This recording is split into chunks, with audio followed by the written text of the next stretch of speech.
what we're going to talk about, of course, is how to make your money make babies. But it's not about how much you make, it's how much you keep. And you can throw out a net into the ocean, like I was just telling you, all truths are parallel, but if there's a hole in your net, what was the point? You see what I'm saying? So first thing we're going to do is we're going to start out with the foundation, and then we're going to work our way up, because before you start talking about putting a chandelier in the foyer, you got to work with the foundation. And I never took any of the general contractor exams and stuff and all of that, but from what I heard, a big part of those studies are the foundation, because that's about the most important part in a lot of instances. If your foundation isn't good, you're not good. So we're going to be talking about trust, we're going to be talking about wills, we're going to be talking about the benefit of power of attorneys, financial and medical power of attorneys, and then we're going to start talking about the chandeliers, okay? So I'm about to run through some people and let me know if any of them look familiar. Anybody know who this is? Nobody? Red Fox? Oh, that's Red Fox. That's a young Red Fox. Sanford and Son. Yeah, that's a young Red Fox. And of course you already know who Walter Cronkite is, right? Oh, you just keep nobody on Barry White. Man. Oh, this y'all just a different side of town. I know y'all know what Jackie Kennedy is, right? What's this guy? Billy Martin. There you go. All right. Martin Luther King. All right. Michael Jackson, my man. They call her the Queen of Mean, right? Babe Ruth. Jimi Hendrix. Because I just assume y'all don't know who none of these people are. Here's a hint. Sonny Bono. Cher. All right. Of course. Lady Queen Di. Elizabeth. No, Lady Di. Lady Di. That's how you say She's it? pretty. Uh-huh. Your girl Marilyn Monroe. You know Marilyn? Norma Jean. Uh-huh. Anybody? You don't know this great entertainer, Sammy Davis Jr.? Know the name. James James Brown. Real good. Okay, James Brown. That's my thing. Great Get down to James Brown. And when he died, he was the richest man in the world. Rosa D. Rockefeller? Nah, this is what's his name? God, he went crazy. Y'all forgive me. Oh yeah, he made the movie. Gatsby? Huh? Gatsby? No, what? It was actually kind of based off of his life, but forgive me, I can't even The think of his name. Aviator. The movie was The Aviator. Yeah, so Starts with H. I can't think of his name, so I'm gonna let y'all pass, right? But what? And then you have Elvis, right? See, what it is what all these people have in common. That they're dead. Yeah, they're all dead. COVID vaccine killed him. Yeah, they took the vaccine. I'm just joking. All right, they're all dead, but one of the other main things they have in common is they all died without a will, without a trust, right? And what it was all of these people went to fighting over their estate. And if anybody knows what happens when you die without a trust is they have to put your estate up in a newspaper for at least 3 weeks. Howard Hughes. Yeah, Howard Hughes, there you go. They have to put your, see, that's why you don't I read his book. Oh, yeah. I got it looking for you. And what it is if anybody knows, whenever you die without a trust, they have to put your estate up in the newspaper for at least 3 weeks, and anybody can challenge, right? And what happens is when it's not challenged, most states, so I don't know exactly how it works in this state, but in most states, there's a cap to how much attorney's fees and court costs that the people who you leave your stuff to has to pay in order to go through probate. Anybody not know what probate is? You know what probate? Everybody know what I probate knew is? enough that it was. You might know. Oh, thank you, God. Man, you all right with me. How'd you know? Podcast. I Oh, looked yeah. at it. See, I was, man, that was good. Now, that was good. I like that, bro. You just saved me. Because I would have did all this and not even having no record, right? But if anybody doesn't know what probate is, it's basically the court deciding who gets your stuff, right? Civil court? Yeah, it's civil, but it's probate. It's like, when I grew up, I thought probate was just what people had to do. I thought that was just the thing. I thought you die, you go through probate, your family pays all of this money to get everything transferred, and then it's over, right? But really and truly, the only reason that's like that is because most people don't have things set up correctly, right? So what is it? Why are you building all of this? Because of course, I'm going to show you how to, it's not just about your beneficiaries. I'm going to show you how to use this money while you're alive. But a big part of the decisions that y'all are making has to do with y'all beneficiaries. And why are you going to build up all this wealth to have court and the government take over 30–40% of it, right? I'm gonna show you how to keep it, right? I do have a specific question. Yes, sir. Is it a certain amount though? So if it's under a certain amount, then you don't have to go through probate. So in Florida, it's $40,000, So that's right? it? And that's in most states, it's like that. And I didn't see what y'all drove here today. I saw what y'all drove here today, right? But most people, you drove here in 40,000. So you've already met the threshold of probate. Now, what if your house is worth $300,000? That's like almost bare minimum. In order for your family to get that house transferred in their name. Now, let's say there's no infighting, because what's going to happen is people are going to start fighting. And what's going to happen is the wealthiest person, usually it's the wealthiest child, is the one that's going to still be paying the taxes, still paying electricity. Are they going to get reimbursed? No. They're going to be the ones trying to get everything together. Nobody else is going to want to put money in, but they're also not going to sign off to get it done. Yeah. So now you got a property sitting there that nothing can be done to because nobody wants to sign off on it, right? And nobody wants to put any money into it, except that whoever that wealthiest beneficiary is. And once again, now it's just stuck there. Which one's open?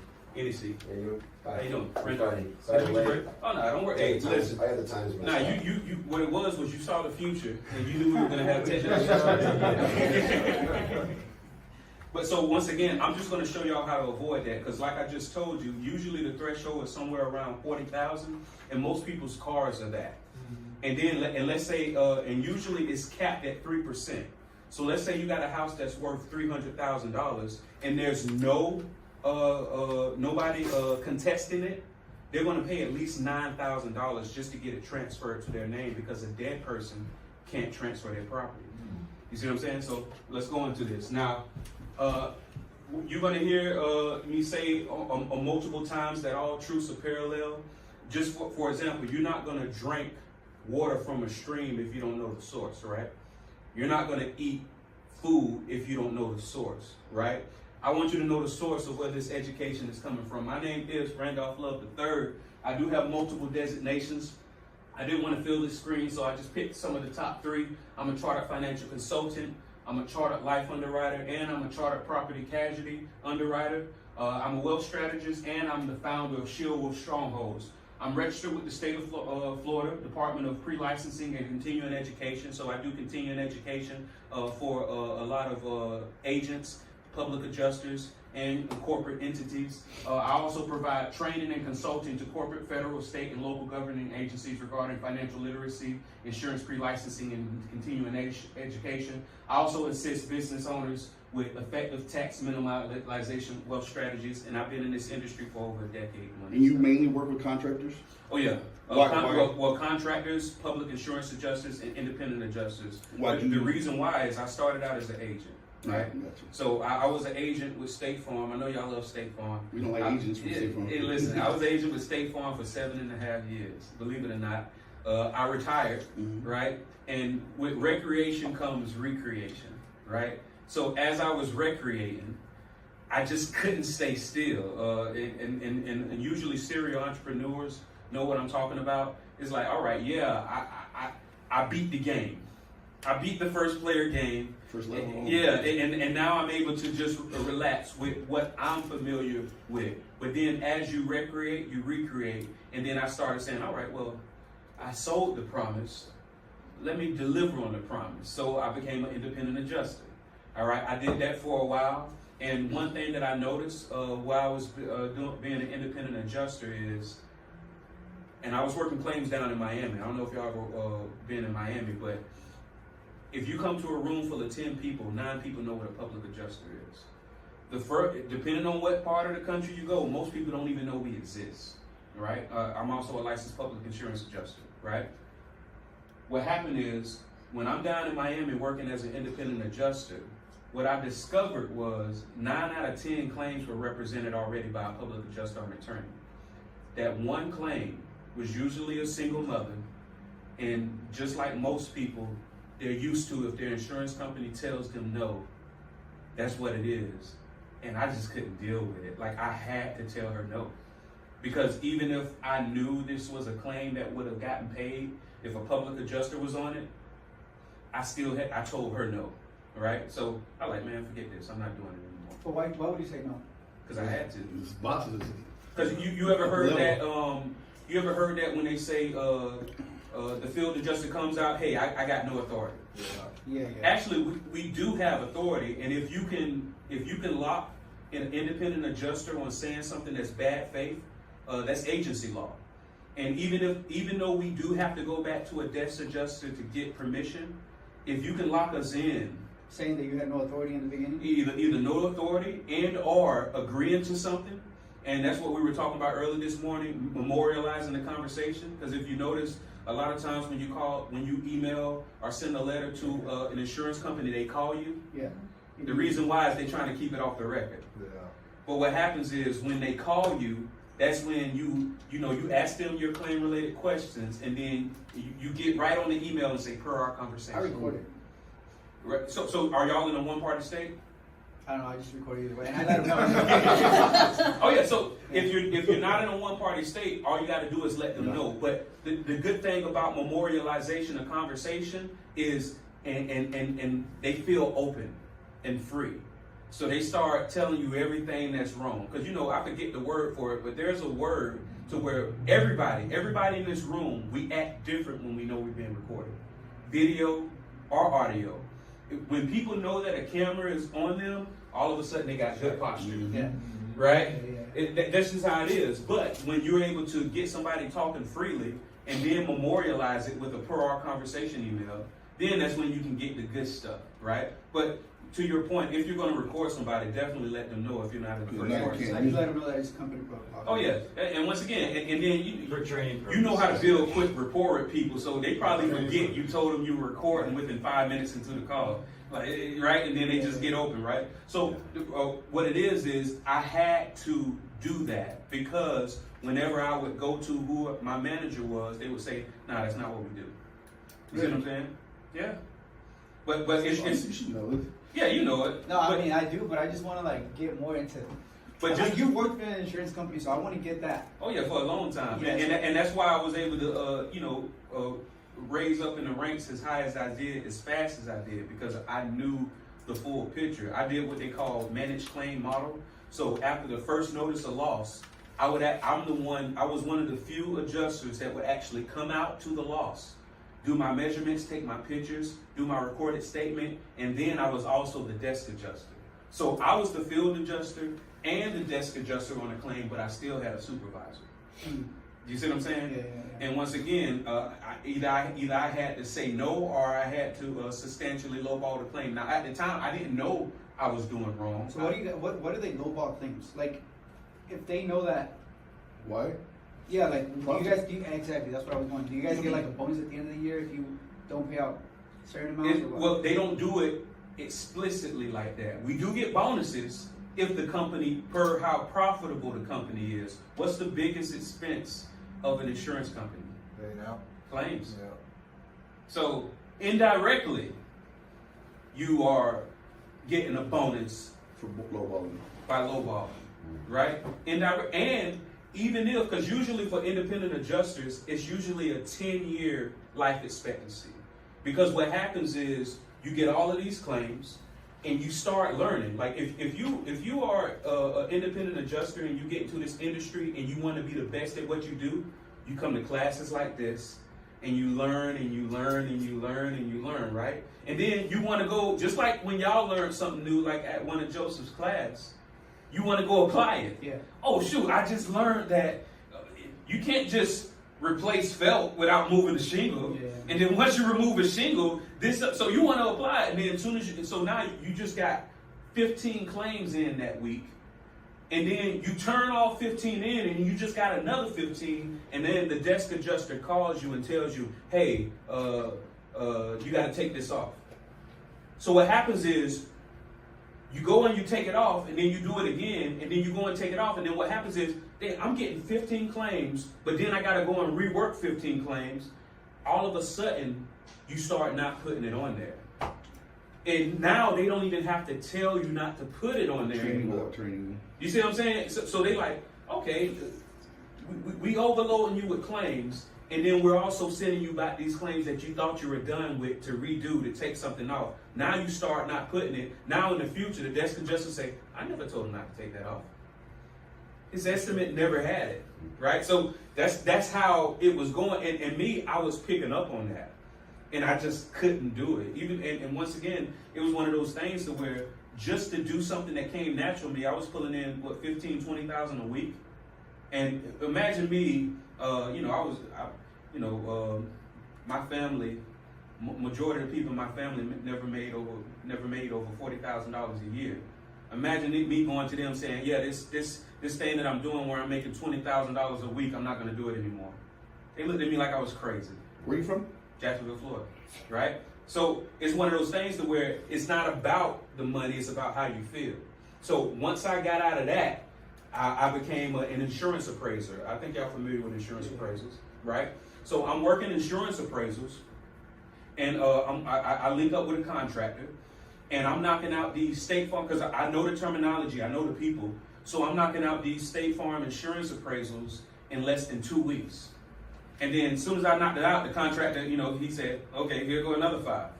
Okay, here go another 5, right?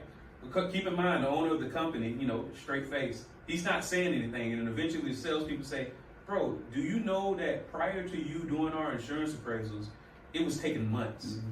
And we weren't getting nowhere near as much as what you're getting, right? So I was good at it. But that's because I knew how to negotiate. And then an attorney told me, say, you should become a public adjuster. And within 2 weeks, I was a public adjuster, right? And then that's how I met Joseph, and that's how I, just built up my credibility. So to answer your question, the reason why I mainly work with contractors, independent adjusters, public insurance adjuster agent is because I already built credibility. You were in that world already. Exactly. And I saw that a majority of us were the first people in our family to make over $100,000 a year, right? And the thing is, when you're growing up, who are the people in your family that you're listening to for advice? Your mother, your father, your grandmother, your grandfather, your aunt, your uncle. If they've never made the amount of money that you're making now, even their best advice is the worst advice. That's true. The people who you trusted to give you advice is now telling you, all right, yeah, now go ahead and put this money into a 401k because you got a plan. But anybody who actually pays attention to a 401k, even an IRA, they know that every 3 to 4 years is going to drop 40, 50%, right? So what's the point of having a vehicle that's growing tax-free if the principal drops 40% every 3 years? Like, what did you really just gain? Oh yeah, it's the eighth wonder of the world, compound interest. 95 scheme. Absolutely, and that's what we're going to get to. One of the things we're going to get to in one of the later slides, once we start talking about money, is would you ever get into business with a partner that they weren't required to do anything, right? And then whenever you were ready to sell the business, they got 30% of your business. And then they could change how much their percentage they get in the future. So not only did they not have to work, but when you were ready to sell the business, they got 30% of the equity. And then they can say, all right, well, actually I need 40% of the equity. That's what taxes are. What happens is most people, they put all of their money into these traditional retirement vehicles. And then when they retire, that's when they start pulling the money. And that's when Uncle Sam takes 33%. Would you ever get into a business with a partner like that? So I'm going to show you how to get rid of that business partner. All right. Talking about marriage for a second. Oh yeah, that's 50%. Listen, I got my opinions on that as well. Right? All right. So and now, just once again, you want to check the source. One thing to know is, yes, I do know a lot about this stuff, but you also want to know that whoever you work with, you don't got to work with me, but whoever you work with, you want to make sure they have a team. If something happens to me, you want to be able to call somebody else, right? So this is the team of people that I work with, to where if I were to disappear, you still had somebody that knew, my foundation, what we set up, what we got planned, and then you can still keep moving even though, I'm dead, or, move to a non-extradition country, right? All right, so let's start it off. I like to start off with stories, right? So let's meet Farmer Jed, all right? Farmer Jed is a multi-millionaire, right? He's done well for his life. He He was in roofing and he was in the entertainment business. He started a label, right? Right? So he's very wealthy, right? But guess what?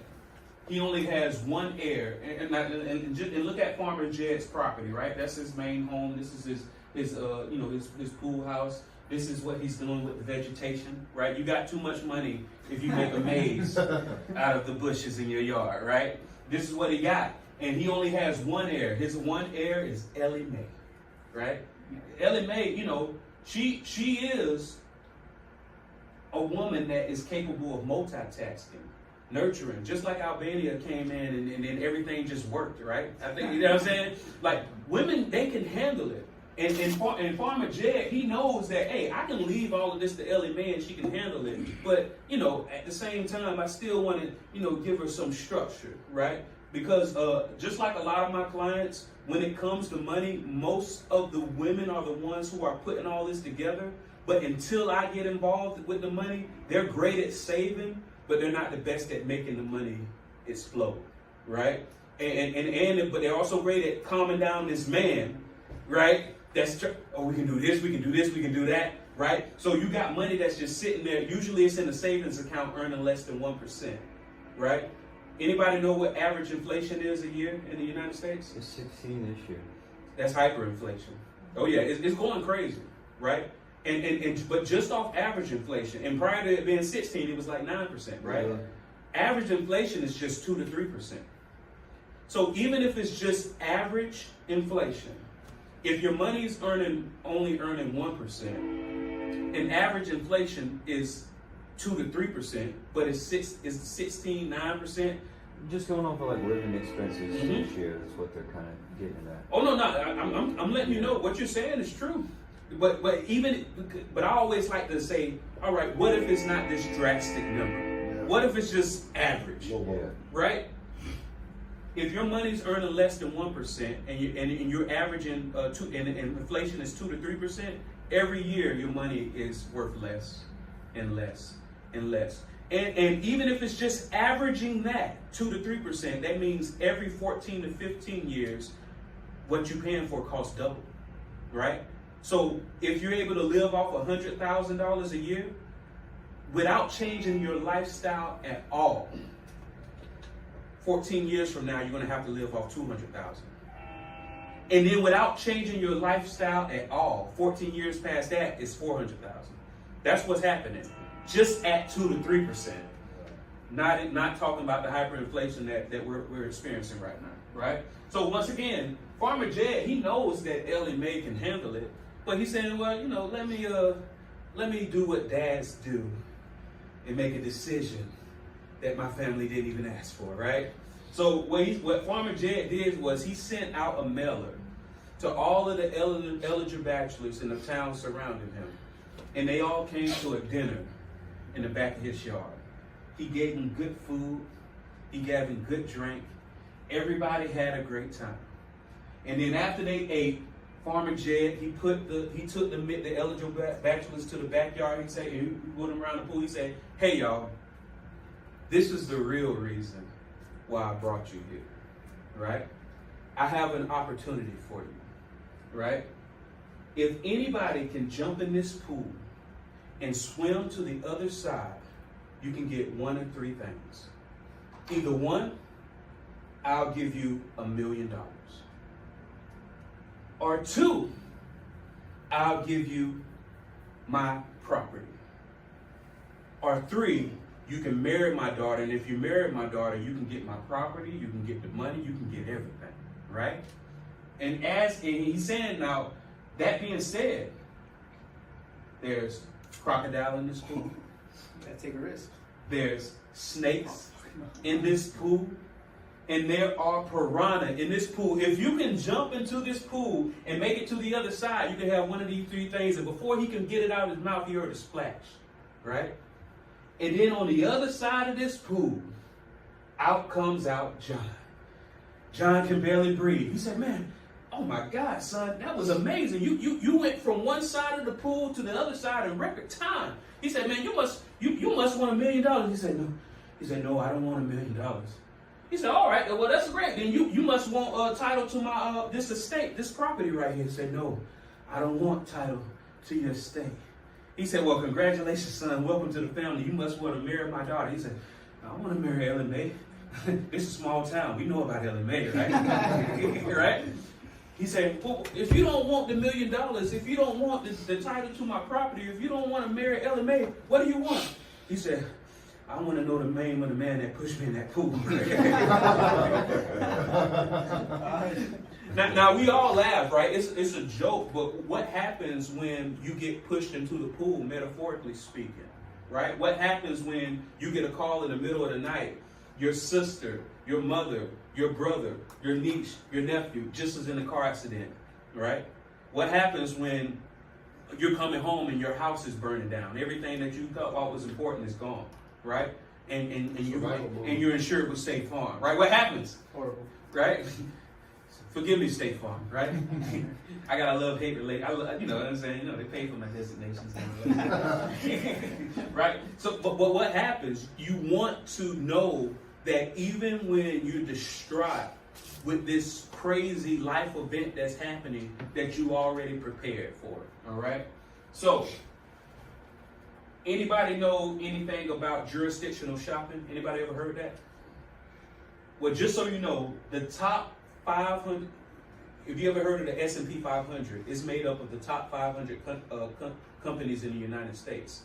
Did you know that those top 500 companies, 64% of them, over 300, are based out of Delaware? Even though their home office is somewhere else. For example, Coca-Cola's home office is in Atlanta, but they're based out of Delaware, right? Like P.O. Box in Delaware, or like that's where they're incorporated. Yeah. And once again, the reason why they're able to do that is because in the United States they have what's called jurisdictional shopping, meaning that even though you reside in one state, you can go to the state that gets you the best tax benefits. Mm-hmm. And a lot of people choose Delaware. You know why they choose Delaware? Who knows? is that where you have to file your LLC or your? Yeah, that's where you incorporate. So if you already have yours made, you would have to make a new one in Delaware. Yeah, what you could potentially do is create an umbrella company in the state that you think is going to give you the best benefits, and then that umbrella company. Let's say you didn't want to change your forward-facing LLC that's already based in your state. Yeah. Then you would create an umbrella company that's based in the state that's giving you the best benefits, and then that umbrella company, which, for example, let's say, anybody ever heard of a single-member LLC?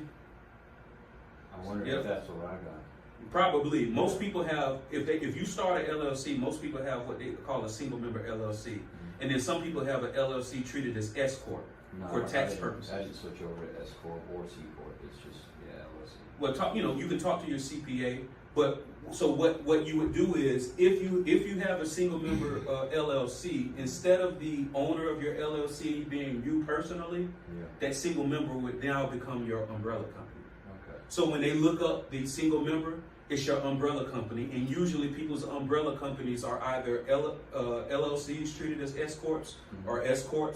A lot of people usually do the LLC treated as S Corp route instead of the full-on S Corp route because they don't have to go through all of that red tape of the minutes and the meetings and all that. Yeah. And the reason, and we're going to talk about why they do that, is because when you are just in single member LLC, the first $160,000 of your income is taxed twice. Oh yeah, on the business and then on my income. Income tax and self-employment tax. Yeah. So the first $160,000 of the money that you're bringing in, you're getting charged an extra 15.3%. If you were a W-2 worker, you would be paying 7.65%, and your employer would pay the other 7.65%. But when you're a single member LLC, you're paying that full 15.3%. And what a lot of people do is, the reason why they do LLC treated as S Corp, so let's say you do make $160,000 that year.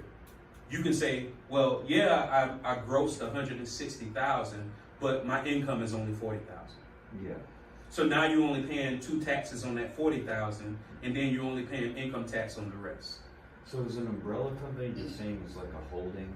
Yeah. Companies, yes, sir. Different word? Yeah, yes, sir. Yeah. So usually they're interchangeable. People say umbrella company, holding company. Okay, I didn't know. Sure.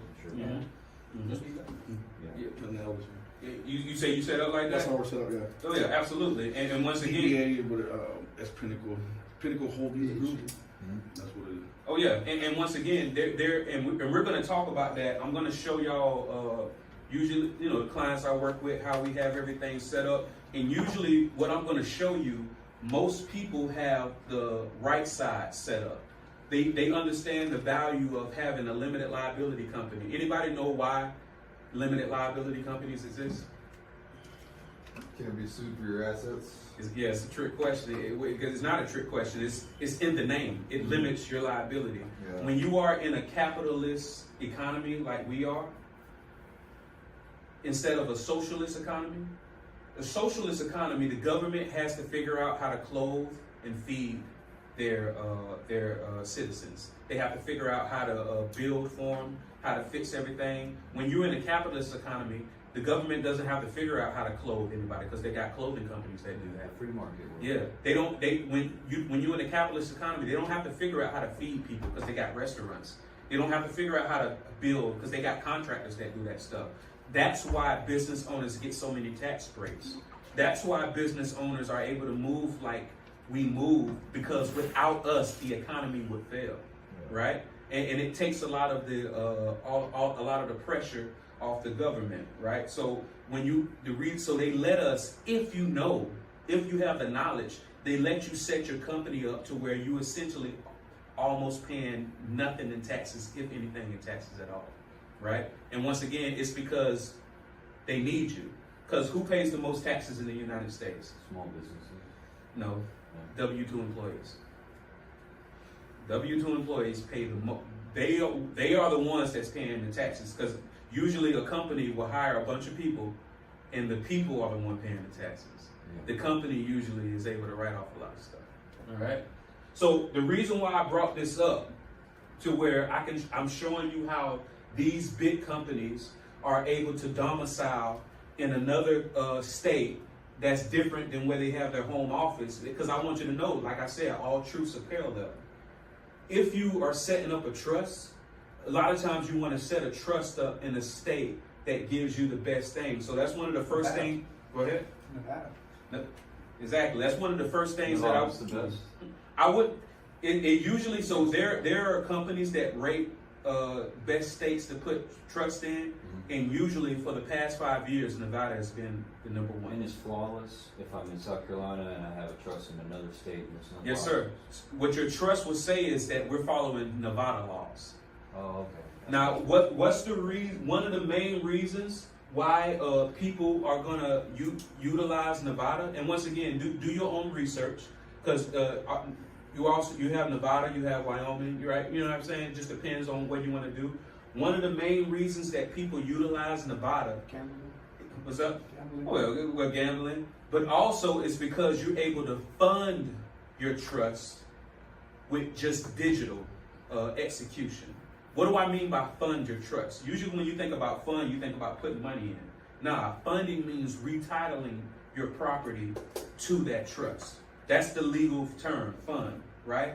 Now, in most states, and I'm assuming this state as well, and especially Florida, if you want to fund your trust, you got to send all of this paperwork, tangible paper, to these different entities that own your property. And then it takes typically another 30 days for them to send back, and usually saying, all right, we just retitled your property.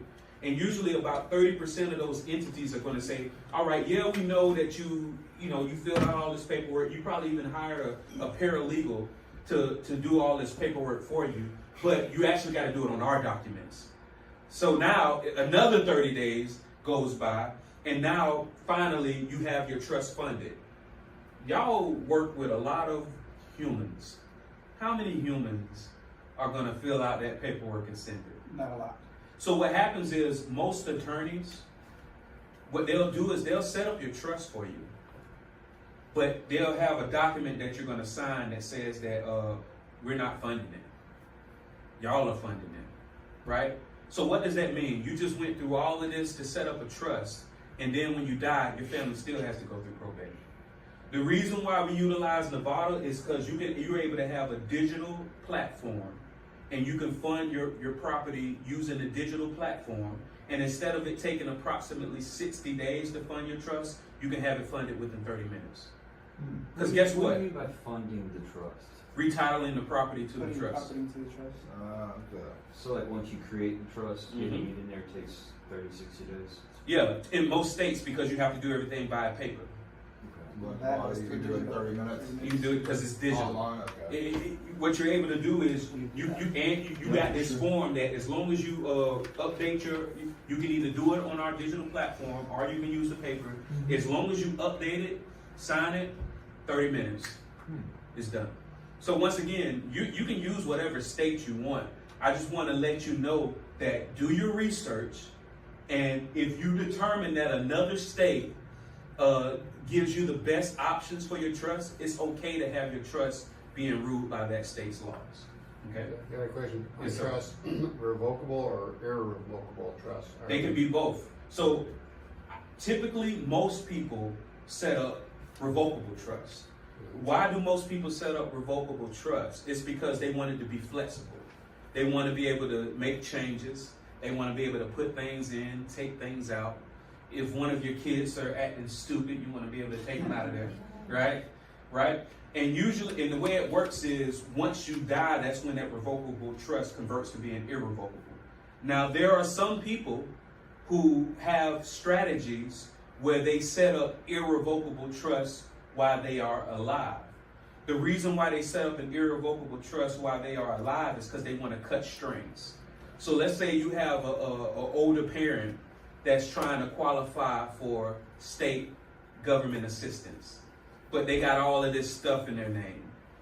So what they want to do, instead of retitling it to their children's name or having to sell off everything, they can move it to an irrevocable trust, cut ties, and a lot of times the trustee, I think something flew over there. A lot of times, I spit. It didn't hit you. That's good. No worries. A lot of times, the trustee of this irrevocable trust is their child. So technically they still have access to it, right? But now you have one trustee that's able to make decisions, and we're going to talk about that because we're going to talk about corporate trustees. Anybody ever heard of a corporate trustee? So a corporate trustee, that's a company. All they do is the executor of trust. All they do, what they do is they have a copy of your trust, and they follow the rules to a T. Why would somebody choose to get a corporate trustee? And then of course they charge a nominal fee, of course. Family greed. Yeah, Not family executing greed. it. And they probably don't want that responsible kid to be isolated from the rest of their siblings. Yeah. Because what happens when you got that responsible child that's following your trust to the T? Everybody else They get mad at good the child. Yeah. And now you're not invited to Christmas. You're not invited to birthday parties. And all you're doing is what mom and dad said. That's all you're doing. This is what mom and dad wanted, right? So what ends up happening is there is no trust police. So you can have a perfect trust, everything's set up, perfect. And now this responsible child is tired of being ostracized. So, so they can just liquidate the trust. They're like, you know what? Forget it. I'm not going, because when somebody finds out that they are the trustee, the executive, at first you're proud. You're like, oh man, they trusted me, man. I'm the responsible one at first. Then about 2 to 3 years later, you start to regret it. You see what I'm saying? So what some people do is they'll go ahead and elect a corporate trustee to take all the heat.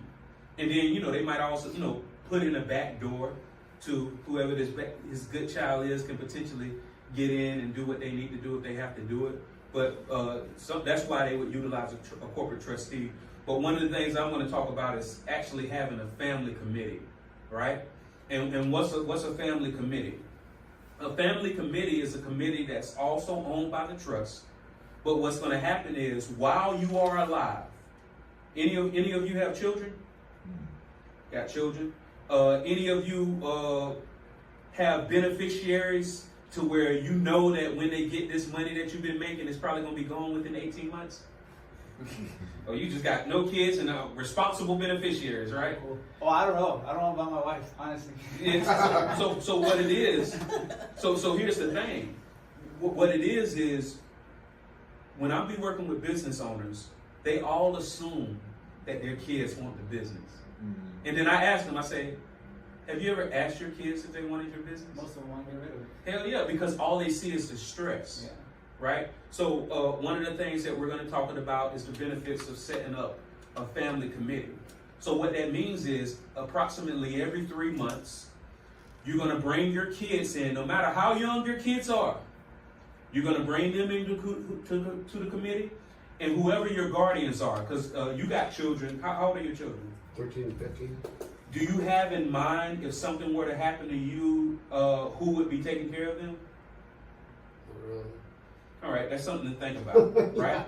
But chances are, whoever you think of don't know how money really works. So before your kids get old enough to spend it, they've already blown it. And in their minds, they did all the right decisions, but because they don't know how to invest money. So what you do is approximately every 3 to 6 months, you bring in your children and all your beneficiaries and your guardians, and you let them know, all right, this quarter I got $30,000 to invest. This is what I think we should do. I should do. What do y'all think I should do? And what's going to happen is you're going to make it a common conversation to where we talk about how to invest money. Wait, kids like 13 and 15? Younger than that, bro. You know what I'm thinking? Yeah, Get them thinking. Because as of right now, all they see is the stress. Yeah. You see what I'm saying? But what you're going to do is you're going to start showing them how the money works. So what happens is 10, 20, 30, 40 years later, when you're ready to retire, they already are thinking. They know how to work the money. Exactly. And then you're going to feel confident that if and when you go. And they can run the company. Exactly. Because every 3 months, y'all talk about the money. Yeah. Not just the stress. That makes sense. The money. All right? So once again, that's one of the main things I want to make sure y'all get out of this is if you decide that a trust is a good idea for you, you don't have to just go by the state of where you reside. You can go by the state that gives you the best benefit. And like I said, for the past, at least the past 5 years, Nevada has been number one, and you have South Dakota, Ohio, Missouri, so on and so forth. All right. And then, you can also look, if you want to Google 8 reasons Nevada is leaving and trust situs. And that's what situs means. It's just like domicile for a business. Situs is just where your trust is situs at. No problem, bro. Choice block and so forth. He tends to do that. Right?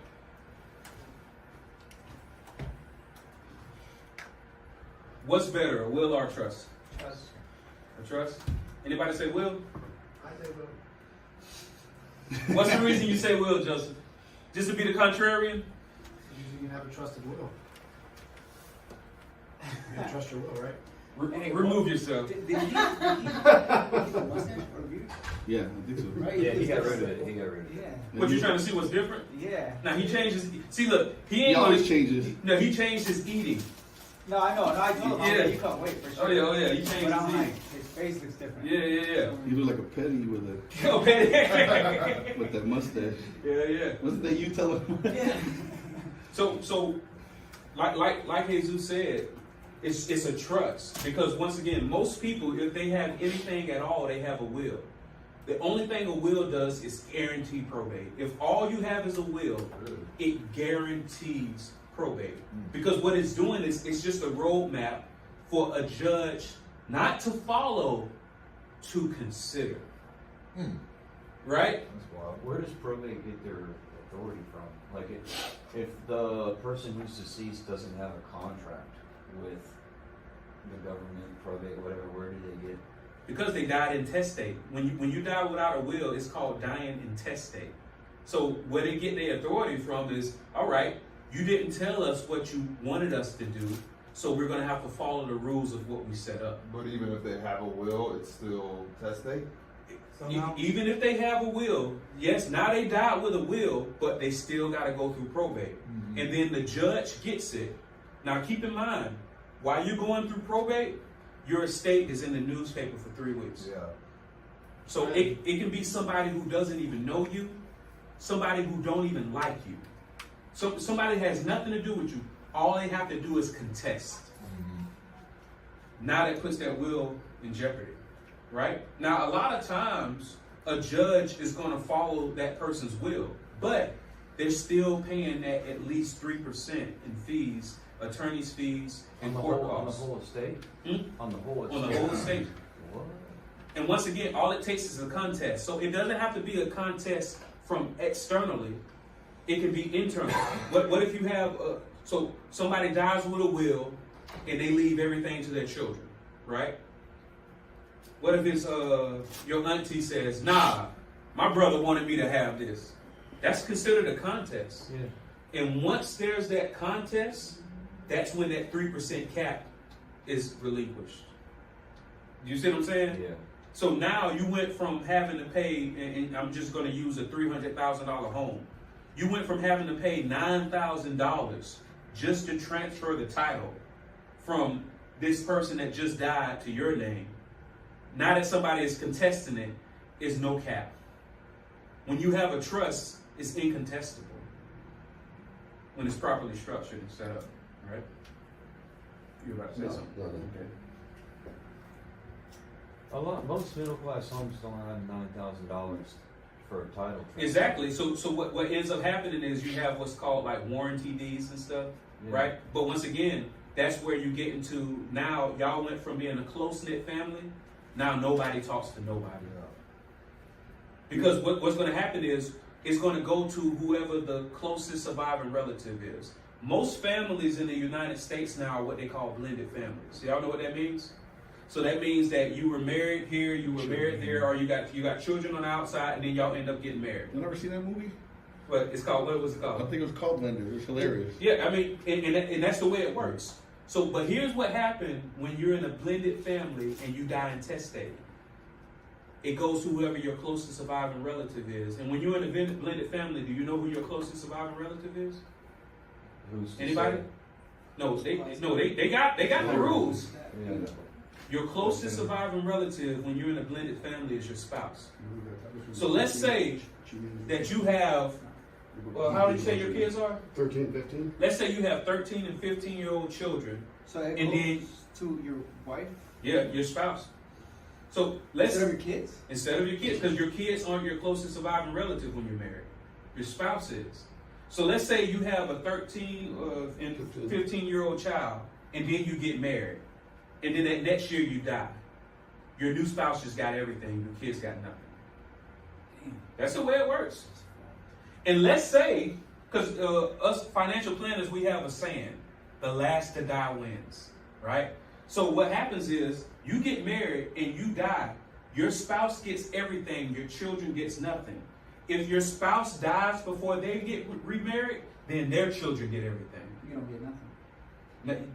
Your children don't get nothing, and now their children get everything. But let's say your spouse, after you die, they remarry, and then they die. Then a person you never even met before gets everything. That's how it works. And that happens all the time. When you hear about... Rover, am I in your trust? We're not married. When you hear about children fighting the surviving spouse, that's what's happened. What just happened was that surviving spouse just got everything. And it's up to them in their generosity to decide if you get anything, right? But when you have everything set up in a trust, with how you want the rules to work. Then they gotta follow those rules. Exactly. They gotta follow those rules. Till the rules change, not to blah, blah, blah, but Wait, what Right. about? Quick question. So, what about property that you put in the trust, like taxes and stuff? Do you still? How does that work inside of the trust?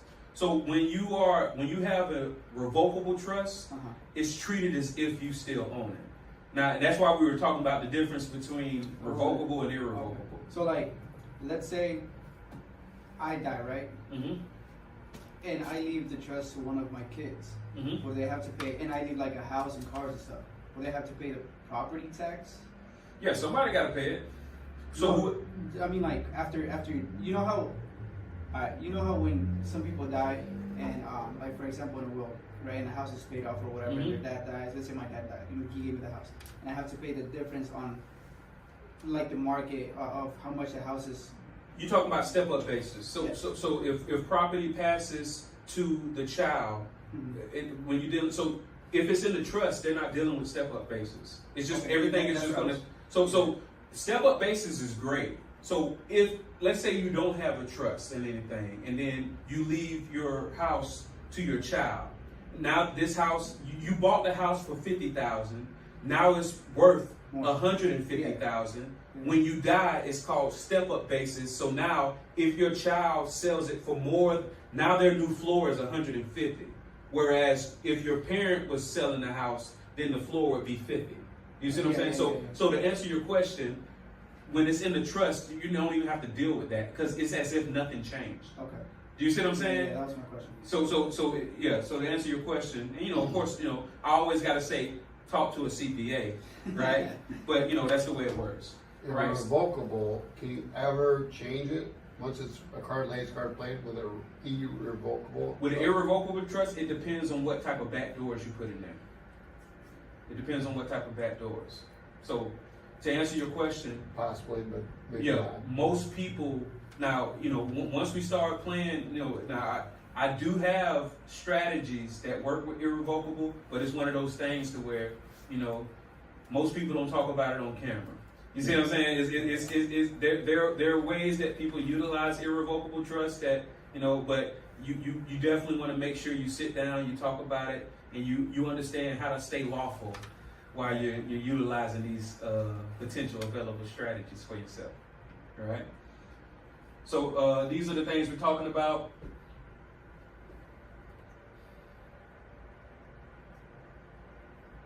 Anybody know what percentage of Americans have a will? 30%. 30? Anybody say something? 7. 7%? Yeah, so low. 40%. And once again, what does a will guarantee? Are you gonna probate? Exactly. Anybody know what percentage of Americans have trust? 5. That was close. 17. Right? So once again, I'm glad y'all are taking the time to learn this stuff because y'all are in the minority.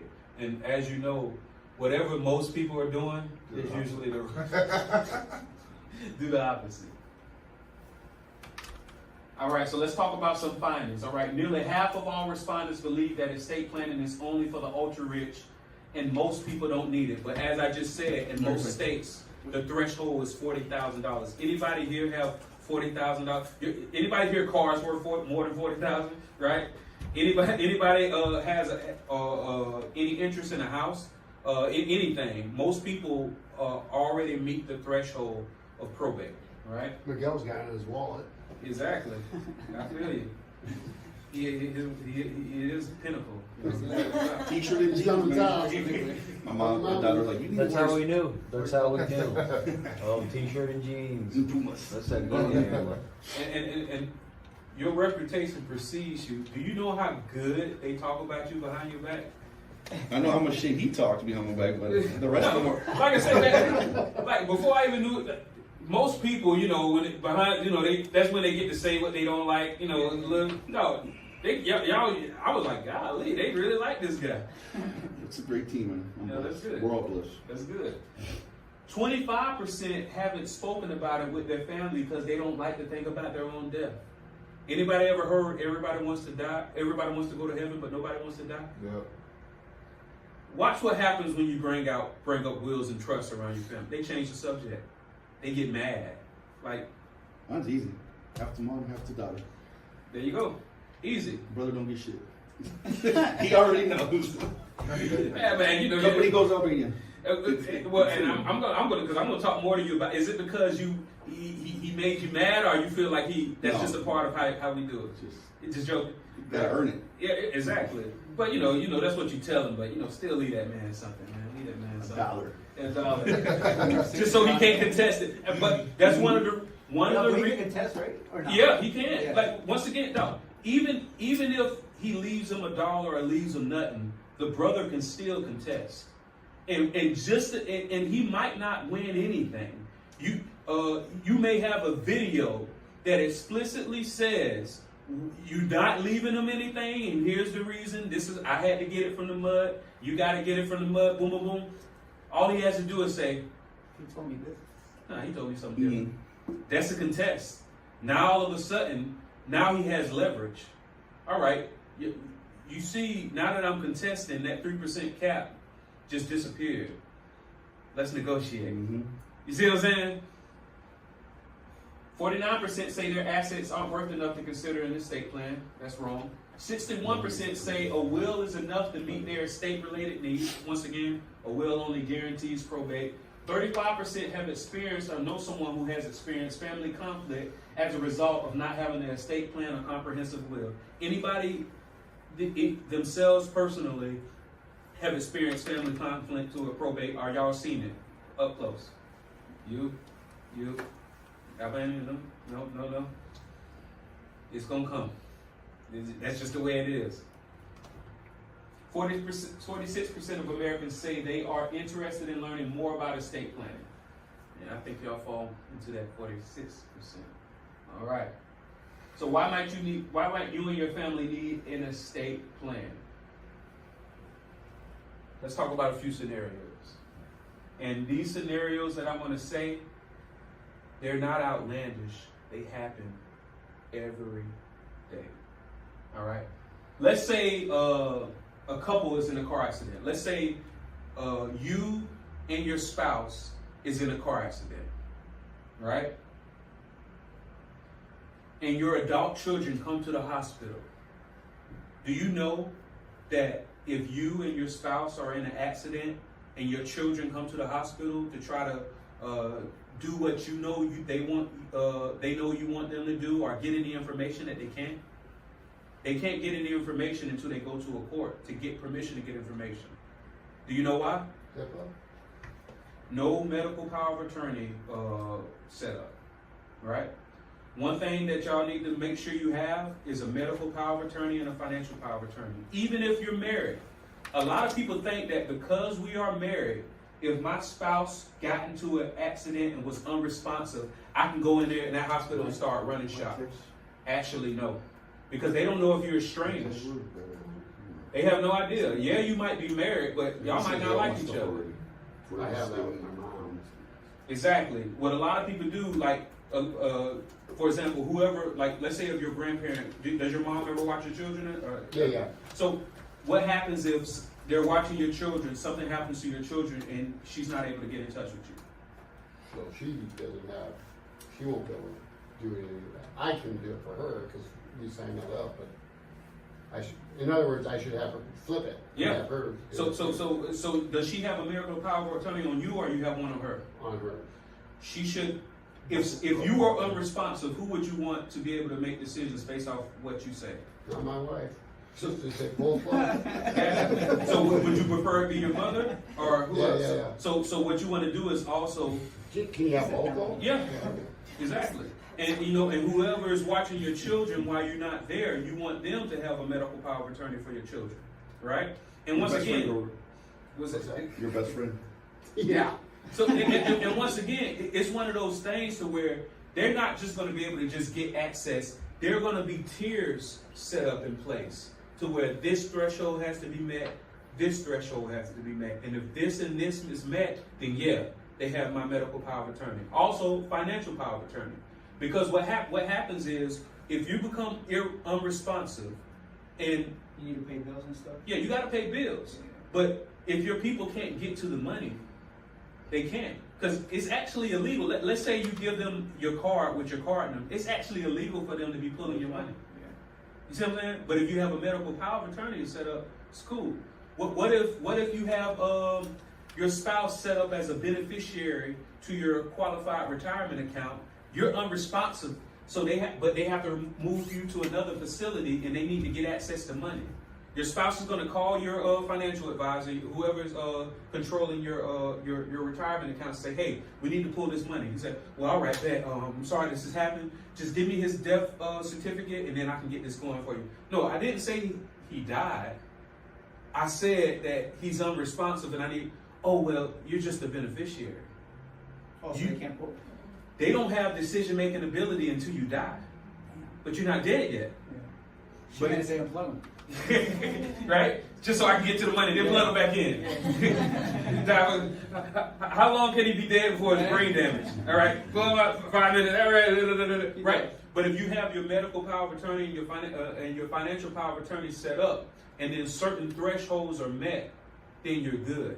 Now, if you're working with somebody like myself, not only are we talking about setting up your trust, setting up your will, we're also setting up your power of attorneys. And when I give you these forms for power of attorney, medical and financial power of attorney, it's not it's not like you have to just use it one time. You can take this document and then fill in whatever names you need to fill in. If you and your siblings are close and you're the one and they want you or you want them or your parent to make the decision, not your spouse, then you can have that in writing. So, and then give them a copy.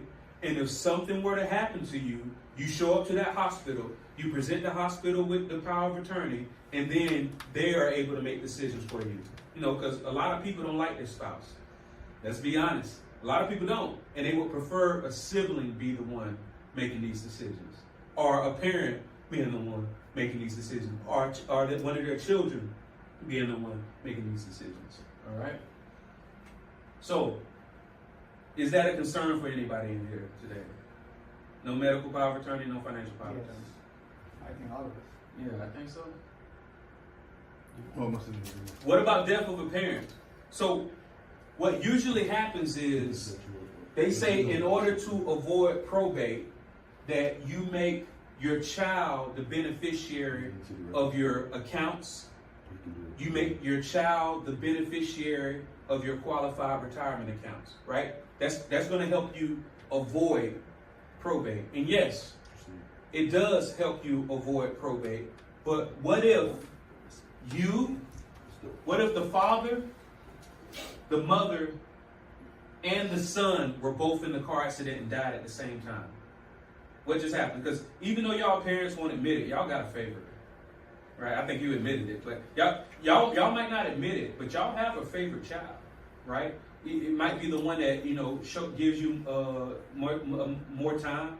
It might be the one that's more responsible, right? It might be the one that's least responsible. Some people make their favorite the one that needs them the most, right? But what happens if you had this person as the beneficiary, but they died? It's going to go to the closest surviving relative. Who's the closest surviving relative? The spouse died in an accident with you.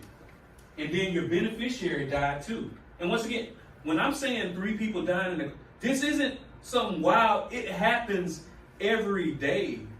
It just happened. Just happened again. Every 8 seconds. Just happened again. Every 8 seconds. You hit it right on the head. Right? So what just happened is, if your closest surviving relative is your spouse, they died. The beneficiary was your favorite child. And He died. gets them. Then the daughter, the son or daughter you don't like, gets it. Do you see what I'm saying? And let me change. It's not that you don't like them. You see what I'm saying? It's just maybe they got some selfish tendencies. So who did you just involuntarily cut out of your will? These 2 little kids. Your favorite grandkids. Because it went to the selfish child. Because your main beneficiary died at the same time you died. Now they just blew everything. Anybody ever heard of an IRA beneficiary trust? So an IRA beneficiary trust doesn't just work for IRAs, it works for every qualified retirement account.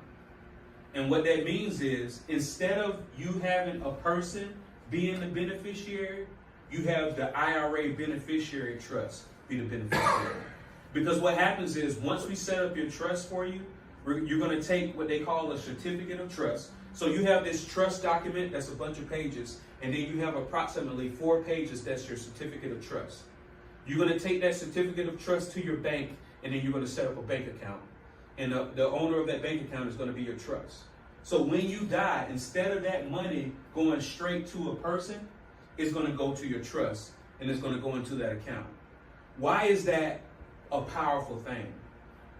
And let's say it doesn't get as drastic as this. Let's say the person you prefer to be the beneficiary is still alive. But what happens is, the disadvantage to that is they can't stop the money from coming to them. And you're gonna think, well, why is that an issue? Why do I care if they can't stop the money from coming to them? What if when you die, they're going through bankruptcy? What if when you die, they're going through a divorce? What if when you die, they're in a lawsuit? If they can't stop the money from coming to them, now all of a sudden, all of that money that they just got from your qualified retirement accounts or your checking accounts, now it's coming straight to them. Now it's going to be included in that lawsuit. It's going to be included in that divorce. It's going to be included in that bankruptcy. When you have a trust that has an IRA beneficiary trust set up inside of it, the money is going to come to the trust, and then they're able to say, okay, I see it in there, but I don't want it now. I'm not going to pull it from it until this bankruptcy is done. I'm not going to pull from it until this lawsuit is done. I'm not going to pull from it until this divorce is done. They're able to stop the money. Because what happens is, what I would do, let's say I was your guy, right? And let's say you die and your beneficiary comes into my office. Of course, I'm going to do the normal. I'm sorry this happened. For loss. And I'm saying, so Jenny, your daughter. I'm gonna say so. And let's say your daughter's married. I say so Jenny, how's your marriage? She's gonna say, oh, it's good. Then I'm gonna go to the door and I'm gonna shut the door. I say, no, Jenny, how's your marriage? Do you anticipate that y'all are gonna be getting divorced within the next 3 years? Because that's the look back period, right? And then that's when she's gonna be honest with me. She's gonna be like, well, we have been having problems. That's what I'm saying. All right, Jenny, well, we're going to keep this money in the trust for now until you do whatever you feel you need to do. Think about it, do whatever you do. But just so you know, this money is here. Safe. It's safe, but technically you don't have possession of it. So that would be the IRA Beneficiary trust. Yeah. Got lunch he's getting tacos right away. Oh, yeah, all right. No, we're good. Oh, how much time? I think like 20 minutes. Okay, good. IRA beneficiary trust. And when you're working with somebody that's setting your trust, it should be included inside of it. These are all services you do. Yes, sir. Also write down spendthrift trust. What is it? Spendthrift. How do you spell this? SPENDTHRIFT. So a spendthrift trust, and this is how I remember, the way I remember stuff is I use mnemonic devices, right? So when I was learning the term spendthrift, I know some very wealthy people that shop at thrift shops. But by and large, most people who are shopping at thrift shops because they don't got the money, right? So they're going to go through a thrift shop to save some cash, right? So I always imagine my child shopping at a thrift shop because they just terrible with money. And then I imagine the doors to the thrift shop are locked. And then they got their credit card payment people, their mortgage payment. Boom, boom, boom. Hey, you owe us money. And they're just shopping around in a thrift shop. What a spendthrift trust is, that means that when you leave money to this child, or whoever your beneficiary is in this trust, as long as it has the spendthrift trust clause in it, it don't matter who they owe money to, their creditors can't touch it. So you can leave money. If you were to leave money directly to this child, oh yeah, the creditors are coming. That's new money. But if you leave it in the trust, and it's a spendthrift trust, you can have the money coming out to them periodically, and the creditors have no legal access to it. This is amazing. All you need to know is the rules. The more you know, the more you know, the more you don't. Does the beneficiary have the power to get whenever they want? Yeah. So the way the trust will be set up is because it's coming through the trust, and they're not getting a lump sum. It's just coming out periodically. The creditors can't touch it. But that same person, if they need it, they can get more. You see what I'm saying?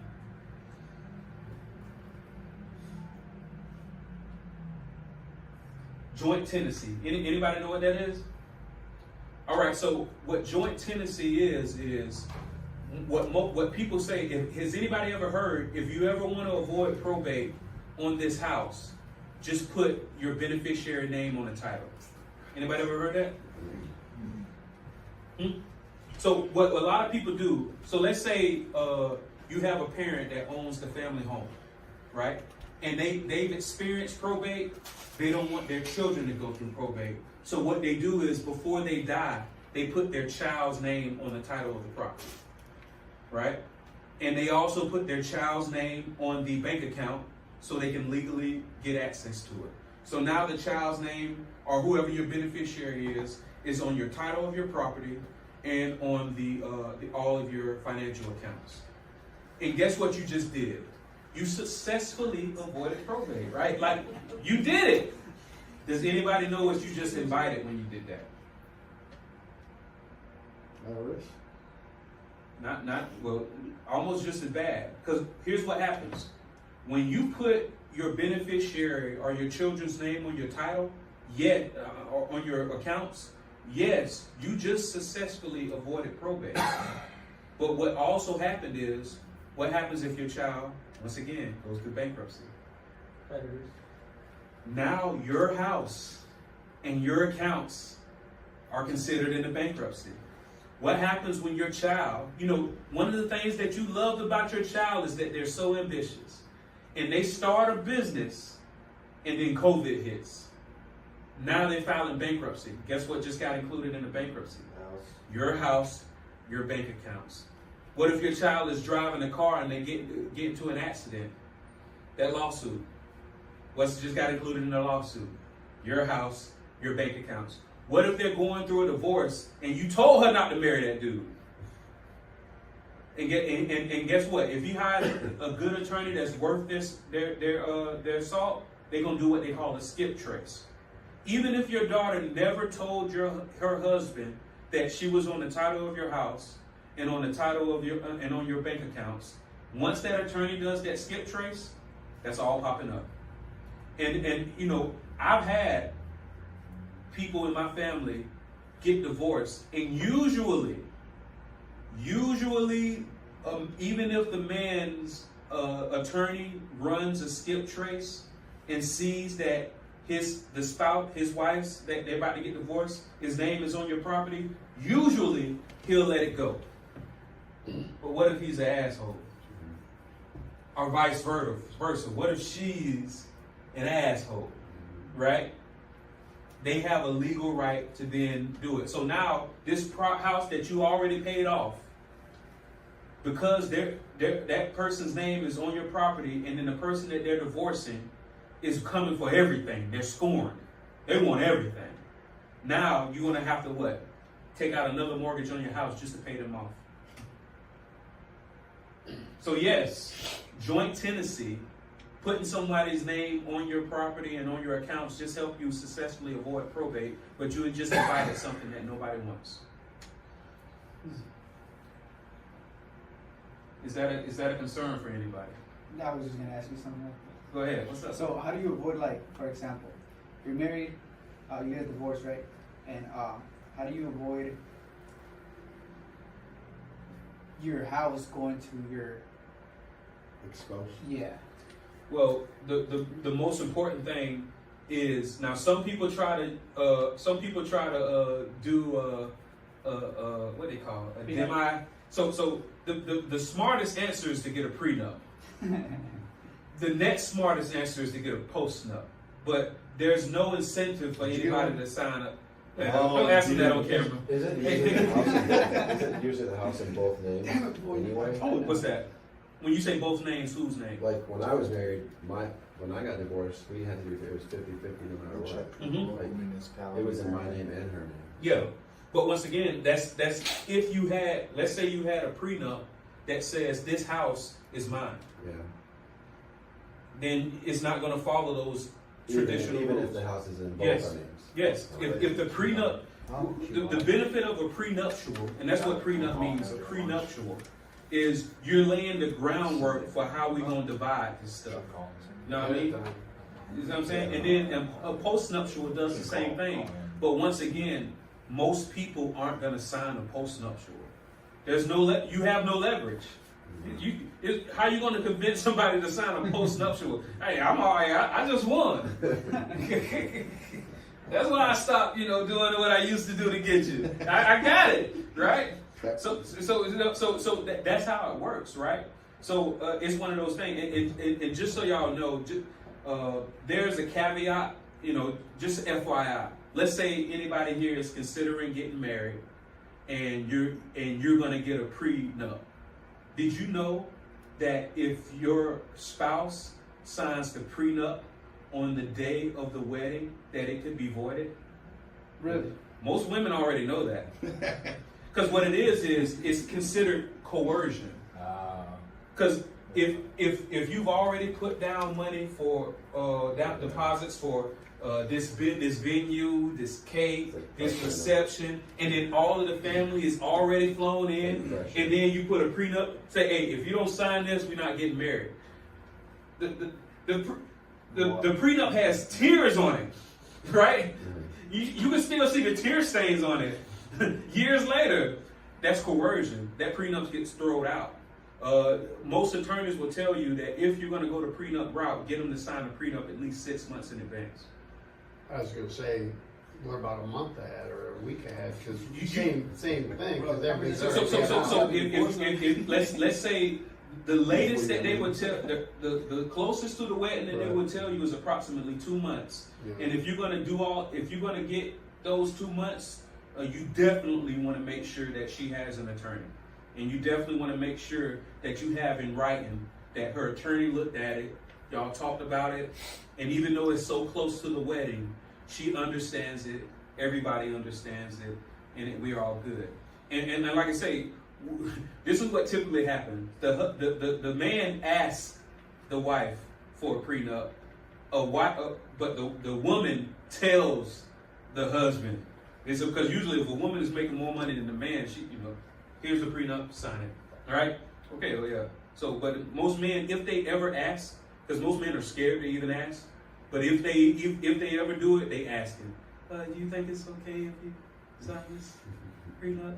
Why? No, here you go. Sign this. All right? Right? So, this is just FYI. If y'all about to get married and y'all getting into the prenup game, because I think Albania is gonna, if she ever wants to get married, her husband is gonna be good, right? But chances are Albania is so ambitious, she's gonna be making way more money than this dude, right? Get him to sign it 6 months in advance. Albania's gonna give 1% of the prenup to the man. Oh no, she gonna tell him. Like I said, that's the way it works. Here, sign this. Freddie, we gotta go. That is what she said. This is not how it works. This is how it works. You're gonna be with the Glock, ready to sign it. So definitely make sure y'all consider joint tenancy. Once again, you did successfully avoid probate, but you invited lawsuits, bankruptcy, and divorce of your beneficiaries, whoever you just put on there. So, All right. So you recommend it or don't recommend it? I do not recommend it. Do not. I recommend having the trust on these things. And like I say, and we're going to talk about it. Some people have it to where their trust owns these things straight out, but some people also have it to where they have a limited liability partnership that owns these things. And then the trust owns the limited liability partnership. You see what I'm saying? Isn't that the better way to go? Isn't that the Yes, that's the best way to go. That's the best. But you can do either or, but the way that I advise is to have that limited liability partnership own your accounts and own your property, and then have the trust own the limited liability partnership. What's the substantial difference between just having a trust own it outright and then having the trust own the limited liability? Because now, yes, your trust is private, and yes, your trust can't be pierced. But what happens if a lawsuit comes and now you're getting forced under pressure to show the rules of your trust? Okay. Do you see what I'm saying? Yeah. So you want to try to have a little buffer. So that would be kind of shelter from, okay. Yeah, because once again, one of the main benefits of having a trust is it's private. Yeah. But if you have things owned directly by the trust, then you could potentially open it up Yeah. to, and you don't have to comply, but it's going to make it very difficult, very expensive. Yeah. Yeah, but if you have a buffer, then you're good. But last class we took it forward. I just want to touch based on J. Kerr fresh me up. You said that a trust. I think you said that a trust in Nevada, the IRS can't look into. Yeah, nobody, dog. A trust that's properly set up, nobody can look into it. They can't pierce it. They can't contest it. I like that. But once again, when you start dealing with the IRS, like I say, just, be careful. Oh, You know what I mean? All right, so and we already talked about the IRA beneficiary trust. Basically, one of the main benefits of having the trust being the beneficiary instead of a person is that person is able to stop the money from coming to them. And that's very powerful, to be able to stop the money from coming to them. Also, it also prevents that person from being pushed up into a higher tax bracket they don't want to be pushed up into. You see what I'm saying? If the money is coming to the trust and not to them directly, that's not my money, that's trust money. And let me stay in my little old tax bracket right here. But yeah, I'm glad I just got $500,000 from grandma. But now I'm paying 40% in taxes. You see what I'm saying? So, so we already discussed that. Let's get it out. Boom, boom, boom.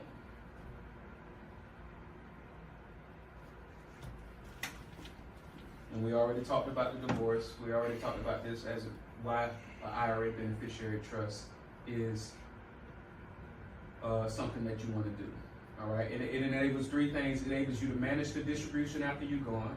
We call that the dead hand, right?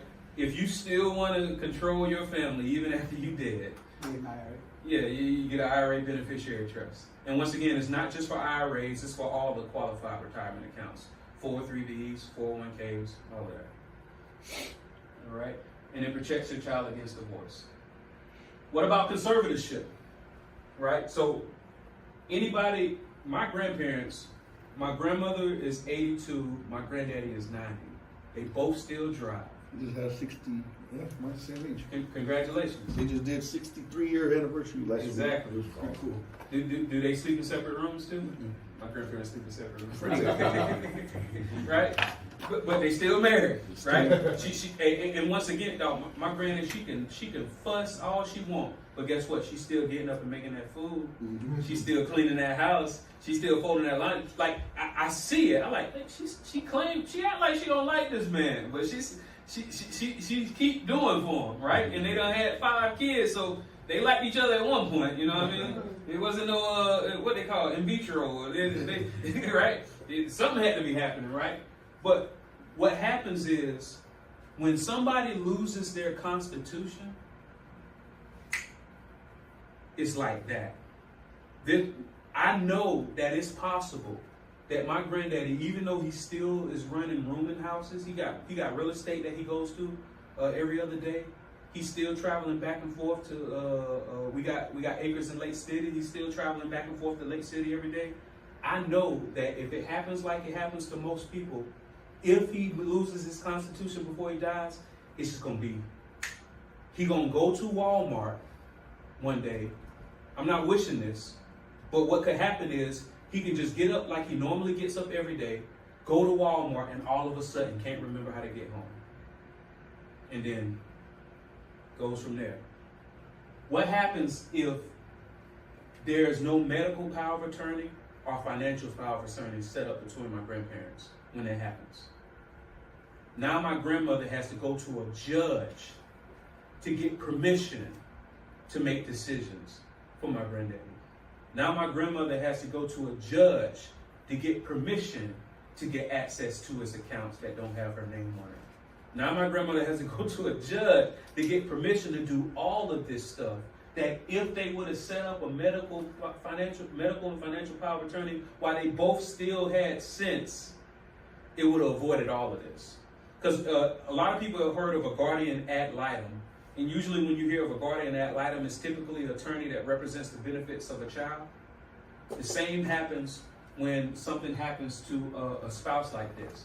Now, in order to do anything for my grandfather, if that were to happen, she has to get permission from this attorney to do that. That's a conservatorship. And every time he gives her permission, his bill is $500. You see what I'm saying? Yeah. That's wild. Yes, that's how it works. Or you can set up a medical and financial power of attorney now. Is conservatorship and financial power of attorney essentially. Is Yeah, the same? essentially the same. Okay. See, but the thing with the conservatorship, now you got to go pay a court to give you the permission. Okay. And then for all future decisions, you got to go through That that makes guardian ad litem or that judge. Yeah, okay. But you could have avoided that if you had a medical and financial power of attorney. Yeah. So if you have a financial power of attorney, can you assume that they're also your medical power of attorney? as No, well? there's two different documents. Okay. Two different documents. Is that a potential concern for anybody in here? Yeah. Anybody have any special needs family members? No? So the way it typically happens is special needs, usually what happens if one of the children are special needs and the husband and wife divorce, the special needs child typically stays with the wife. That's usually what happens. And this wife typically raises this special needs child on up until whenever. When I was growing up, one of my uncles was special needs. He was 50 years old, but he acted like a child, right? And my grandmother was still watching and taking care of him, right? What happens if this person, this wife, and sometimes the husband, or whoever that's taking care of this person dies? Usually that special needs child is receiving special benefits from the city or the state. You know, they're getting, discounts here, free transportation, free assistance. If you were to leave a lump sum of money to this special needs child, all of a sudden they just got kicked out of all of these programs. And now, that lump sum of money, even though it was a lot, it's gonna go eventually. And then they're gonna have to go through all of this process of having to requalify for all these programs. And it can take months to years to requalify. However, you can have that money go to what's called a special needs trust, right? Actually, Stacy, she's one of my colleagues. Whenever we have special needs situations, she's the one that we consult. So if y'all have any family members or any friends that have special needs children, or any of your clients with special needs, you can let them know, hey, instead of having money going straight to them, they might want to have it go to a special needs trust.